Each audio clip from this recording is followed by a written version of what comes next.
Democracy for road March, democracy for March ছিল আমাদের কর্মসূচি। তো গণতন্ত্র চাবেন না, দেশ রক্ষা করতেও চাবেন না, গোলামি করবেন, দালালি করবেন। এই গোলামি তো রাখবে না। লিন্দু দর্জির ইতিহাসটা পড়ে দেখেন, সেও কিন্তু টেকে নাই বেশি দিন, তাকেও বিদায় নিয়েছে এত দালালি করে, দেশ বিক্রি করে। কাজে এই দেশ বিক্রি চলবে না হাসিনার, দেশ রক্ষা হবে ইনশাল্লাহ। দালালি বন্ধ করতে বলেন, আর হাসিনার দালালি করে লাভ হবে না। বাংলাদেশের মানুষের সঙ্গে থাকেন, জনগণের সঙ্গে থাকেন, দেশের মানুষের সঙ্গে থাকেন, তবেই কাজে দেবে। দেশ বাঁচবে, মানুষ বাঁচবে। আজকে সকলের দায়িত্ব হয়ে গেছে দেশ বাঁচানো, মানুষ বাঁচানো। আর আপনারা ঘরে ঘরে ঢুকে এখন মানুষ হত্যা করছেন।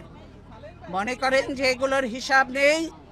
এই মা বোনের কান্না, এই আলেম এতিমের কান্না, এই বিডিআর এর অফিসারদের ওয়াইফদের কান্না, এগুলি কি বৃথা যাবে?